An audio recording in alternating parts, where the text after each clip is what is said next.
let's finally talk about TLOU on HBO Max coming January 15th. So let's start off with the obvious. Is The Last of Us a good show? Short answer, yes. Long answer, we're going to get into it now. So, The Last of Us is set in a post pandemic world, very much like our own, in the year 2023, very much like our own. We follow Joel Miller, played by Pedro Pascal. He is a man, a father who feels as though he has lost everything and he's lost his sense of humanity.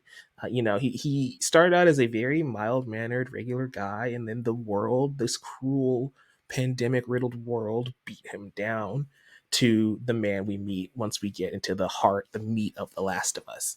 And context, what's going on in The Last of Us? The world of The Last of Us deals with something called the infected. Yeah, this is a zombie show, but it's not a zombie story in the way you might think. These clickers, these infected, uh, get their zombification from cordyceps. It's a weird mutation, evolution of mushrooms, and how they can start to work as like a hive mind and essentially control their host. So in the Last of Us TV series, that's the threat that doomed all of humanity essentially. So Joel is out here just trying to make it on his own. That's when we get introduced to our second lead character, Ellie, played by Bella Ramsey. And Ellie is a teenage girl. She's 14, who may hold the key to saving all of humanity. And that's where the story picks up, right? Joel and Ellie have to travel across the United States in effort to potentially save the human race from this incredible, unfortunate pandemic. If you play the Last of Us game, you are very aware of what this story is, who these characters are, where they're going. If you aren't and you're going into this show blind, I actually think that works in your benefit. Being a gamer and having played The Last of Us Part 1 and Part 2, one thing that always kind of stuck out to me when watching the series is that I kind of knew what was happening. I kind of knew what was going on.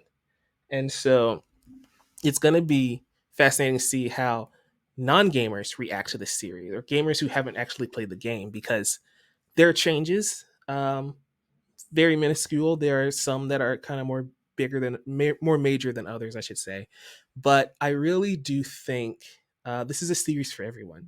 The violence, the violent nature of the game isn't really as prominent as it is in the show, which makes it a little easier to watch than it was to play.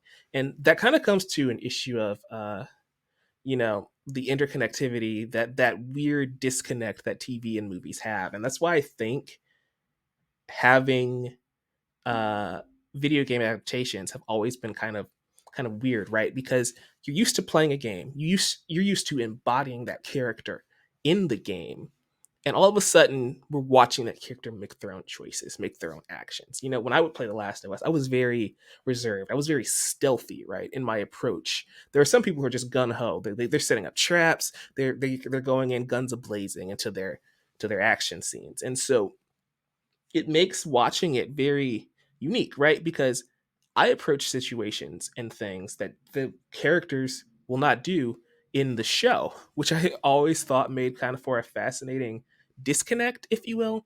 But I don't think that damages The Last of Us at all. I think, honestly, the creative team behind the show really managed to pull it all together and make it exist in its own medium, and make it embrace TV as opposed to what it was like playing the game and being in the driver's seat. Now we're just kind of being taken on for the ride. So yeah, as far as being beholden to what the video game is, what the video game is trying to be, I feel like the Last of Us TV series does a good job of like forging its own path forward without having to feel like it's connected or it's trying to be what the video game was. That said, it is very much still The Last of Us you've come to know. Like, if you love the game already, this is pretty much that, just for the audience who doesn't own a PlayStation. Luckily now the game's coming to PC. Good job, guys.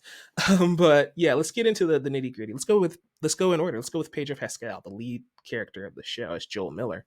Pedro Pascal elevates this role in a way that I never expect him to be able to do. Like, Troy Baker in the original Last of Us game, Last of Us Part 1, he delivers such a powerful performance, which I still think is one of the best in all of video games.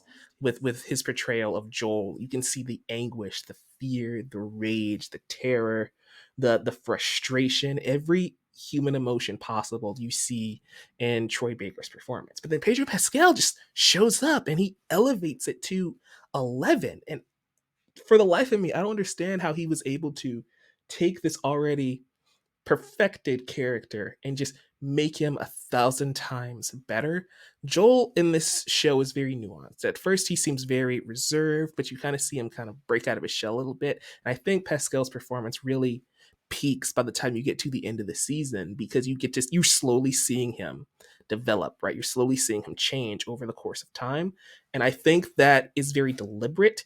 And I think that is something that might go unnoticed by a lot of people, but for me, watching the evolution of Joel throughout the season is one of the highlights. So that's definitely something I think you guys should keep an eye on because Pascal's such a good actor that it might go past people's heads and don't realize how good of a role, how good of a performance, I should say, this is. And his relationship with every character, his relationship with Tess, his relationship with Tommy, his relationships with Sarah and Ellie, and it all comes to a head as the series goes on, and it just shows how great of an actor Pedro Pascal is, how great of a character Joel is, right? Like the two really work hand in hand. He's elevating the material, but we have to also give it to what The Last of Us is and understand that that is some of the best writing of a character in the last, decade and a half, whenever the last game came out, like 2013, I would say, on the PS3. So, yeah, big props to Pedro Pascal and his performance as Joel Miller. Easily the highlight of the entire series for me. And there's some moments that'll make you laugh, they'll make you just tear up and bawl your eyes out. And he is wonderful, amazing. Bella Ramsey as Ellie, she is perfect. Again, just like Pedro Pascal, there's nothing else I can really say about that. Um, she embodies everything Ellie is supposed to be, right? She is very much still a teenager. She curses like a sailor. She's got a smart mouth. She's also got a great head on her shoulders. She's also very empathetic, and you can feel all of that coming from Bella. And as somebody who, isn't really familiar with Bella's work, I definitely think that this was a killer performance from her, and I can't wait to see what she does in the future. I can't wait to see what she does in the next season, right? If we're lucky enough to get The Last of Us Part 2, I would love to see how she carries that season, right? How she carries that material, because we do know that the video game is more of a Ellie story than it is a Joel story. So it's going to be really cool to see where she takes Ellie going forward, because she embodies part one Ellie perfectly.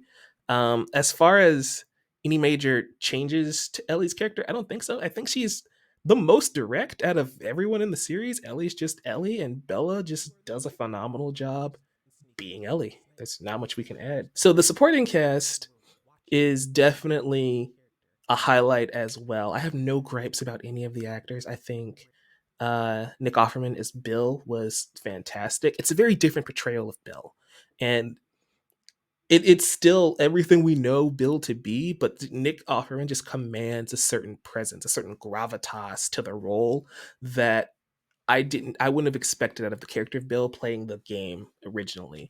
But yeah, I think he does a fantastic job. I think the addition of Frank as well to the show, who was only mentioned in passing in the video game, I think that is a fantastic addition to kind of help differentiate the game and the show as well. That's what I love about the series, is that it's taking everything we know, but it's adding more layers, it's adding more depth, it's adding more world building to The Last of Us in a way that the first game didn't really do. Something that The Last of Us Part 2 did, but I think the series, again, taking advantage of its medium, understanding we can sit a little bit, we can take our time a little bit with some of these characters, uh, with some of their storylines, and just wait and see where it goes. And I think that for me is one of the biggest strengths of the show. So Bill, definitely one of the best characters. Tess, phenomenal job. Anna Torv does a incredible job with Tess. Her chemistry with Pedro Pascal also is great. Her chemistry with Bella Ramsey too. I loved Tess and Ellie. Uh, that was a combination that I didn't expect to love as much as I did, but I really thought they were great. Tommy was great. David Luna was phenomenal as Tommy for what we got. Tommy's not the biggest character in The Last of Us Part One, but he did a great job with what he had to do. One thing that I really appreciated is giving more time to Sarah. Sarah is a character from The Last of Us that doesn't get a lot of focus in the game, but in the and I'm not trying to compare to the game as much. It may seem like I'm doing, but that's just the easiest draw of reference, right? I love what they did with Sarah. I think the actress who played her did a fantastic job, a phenomenal job with Sarah, and it really just elevates that opening sequence even more. Uh, and yeah, the very first episode of this show, it's just so powerful. It's just so moving. That's when you say, okay, we're in good hands, right? Because whenever you get into a video game adaptation, you run the risk of, okay, are you good for a video game adaptation or are you legitimately good? You know, the Sonic movies, you can argue like they're fine, but for video game adaptations go, they're masterpieces, right? What scale does The Last of Us fall on there? And after that first episode, you guys are going to see it this Sunday. After that first episode, that's when I was able to take a sigh of relief and like, okay, I think we're in good hands. So honestly, if you guys do not like the pilot of The Last of Us, that'll let you know how you feel about the rest of the series, honestly. But yeah, Sarah, fantastic addition, a fantastic again, world building, adding more layers, more nuance. The opening of this show is actually very fascinating, and it's something that I didn't expect. I'm not going to spoil it at all for you guys, but yeah, the very first opening sequence of this show is direction I did not expect them to take whatsoever.